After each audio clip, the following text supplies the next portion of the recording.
নোংরার অপকর্মের রাজনীতি করলে ছুঁড়ে ফেলে দেওয়া হবে, এমন মন্তব্য করেছেন সড়ক পরিবহন ও সেতু এবং রেল নৌপথ মন্ত্রী শেখ রবিউল আলম রবি। বসুন্ধরা, উত্তরা, বনশ্রী, কুড়িল ও বাড্ডা সহ রাজধানীর বিভিন্ন স্থানে অভিজাত ও অত্যাধুনিক মানের ফ্ল্যাট কেনার এক নির্ভরযোগ্য প্রতিষ্ঠান প্লেজেন্ট প্রপার্টিজ লিমিটেড। শুক্রবার সন্ধ্যায় রাজধানীর হাজারীবাগ ১৪ নং ওয়ার্ড বিএনপি আয়োজন করে ঈদ পুনর্মিলনী ও সংবর্ধনা অনুষ্ঠান।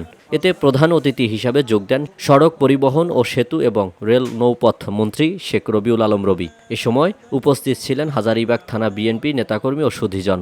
অনুষ্ঠানে মন্ত্রী নেতাকর্মীদের উদ্দেশ্যে বলেন, নোংরার অপকর্মের রাজনীতি করলে ছুঁড়ে ফেলে দেওয়া হবে। গর্বের সাথে সে ব্যবস্থা আমি করে দেব, আমি এই এলাকার জন্য সেটা আমি করে দিব, এটা আমার অঙ্গীকার। কিন্তু আপনারা যদি ব্যক্তি গোষ্ঠীর স্বার্থে জনগণের জন্য চাপ হয় এরকম কাজ করতে যদি চান, দল এবং আমি কিন্তু আপনাদের ছুঁড়ে ফেলব। তিনি বলেন, নিজেদের সুবিধার জন্য রাজনীতি করলে এখানেই বিদায় নেন, একমাত্র জনগণের পছন্দের রাজনীতি করতে হবে। ১৭ বছর নেতাকর্মীরা নির্যাতিত হয়েছে, দলের জন্য ত্যাগও স্বীকার করেছে। এখন থেকে পাড়া মহল্লার মানুষের পাশে থাক নেতাকর্মীদের প্রতি আহ্বান জানান তিনি। কোনো ব্যক্তি গোষ্ঠীর কাছে আত্মসমর্পণ। আল আমিন এম তাওহীদ, ভিওডি বাংলা, ঢাকা।